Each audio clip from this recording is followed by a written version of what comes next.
ডাক্তারদের কমিশন এটা খুব একটা ব্যাপক সমালোচিত বিষয়। কোনো কোম্পানির কাছ থেকে কমিশন নিয়ে সেই ওষুধটা লিখতে থাকে, আমি মনে করি এটা অবশ্যই নিন্দনীয় এবং এটা গ্রহণযোগ্যই না। সম্প্রতি আমাদের আইন উপদেষ্টার একটা বক্তব্য বেশ ভাইরাল এবং সমালোচনা হয়েছে।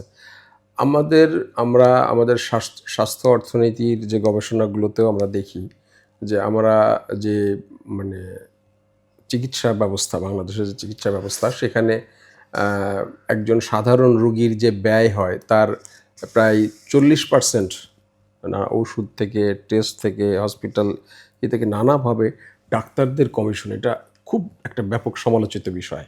তো এই বিষয়টাকে আসলে মানে আপনি কিভাবে দেখেন? বা জীবন অবাক না করলে কে করবে? 28% মিল্ক ফ্যাটের অবাক করার সাথে ফ্রেশ মিল্ক পাউডার। জীবন অবাক করুক প্রতিদিন। ধন্যবাদ। আসলে এটা একেবারেই একটা নীতি নির্ধারকদের বিষয় এবং এটা একটা কন্ট্রোভার্সিয়াল বিষয়। আমার ব্যক্তিগত জীবনে এই ধরনের ঘটনা আমার কাছে মনে হয় না যে আমাদের মানে এইটার বাস্তবতাটা নিয়ে নানা গবেষণা হতেই পারে। তবে এটাও ঠিক যে এগুলো নিয়ে তো নানা ধরনের ইস্যু আছে। একেবারে কিছু যে নাই তা না।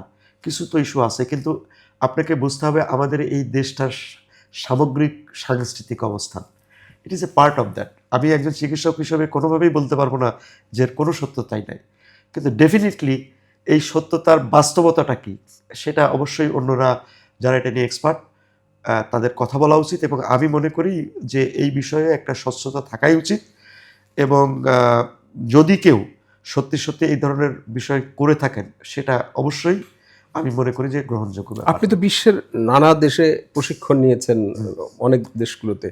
সেসব দেশের চিকিৎসা ব্যবস্থা আপনি দেখেছেন। সেখানে কি এরকম আছে যে ওষুধ লেখার জন্য, টেস্টের জন্য সেখান থেকে ডাক্তারদের কোনো কমিশন থাকে? আমার এটা জানা নাই। তবে আমরা আমরা যেমন আমরা দেশের বিভিন্ন জায়গায় কনফারেন্সে যাই।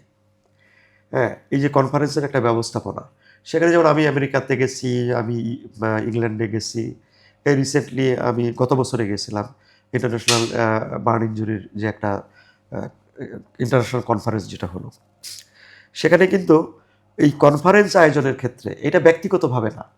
এই যারা কর্তৃপক্ষ তাদেরকে কিন্তু বিভিন্ন আ আ যারা ওষুধের কোম্পানি আছে তারা কিন্তু সেখানে তারা স্পন্সর করে থাকে। কিন্তু ব্যক্তি পর্যায়ে কেউ নেয় কিনা আমি মনে করি এইটা ব্যক্তি পর্যায়ে যদি কেউ নিয়ে থাকে আমি সেটাকে অপরাধী বলব। কারণ এটা নেওয়ার কোনো সুযোগ নাই। কিন্তু সামগ্রিকভাবে রিসার্চ তাদের প্রত্যেকেরই জানেন যে প্রত্যেকটি ওষুধেরই একটা রিসার্চ একটা ইয়ে থাকে। রিসার্চ কাজে সহায়তা করবার জন্য বিভিন্ন কোম্পানি কিন্তু তাদের ডাক্তারদের বা যারা রিসার্চে থাকে তাদের প্রজেক্টে অর্থ ব্যয় করে।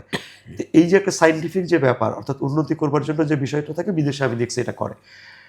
আমাদের দেশেও যখন বিভিন্ন ধরনের কনফারেন্স হয়, সায়েন্টিফিক ডাক্তারদের কনফারেন্স সেখানেও তাদের বিভিন্ন কোম্পানির ওষুধের ইয়ে থাকে, স্টল থাকে।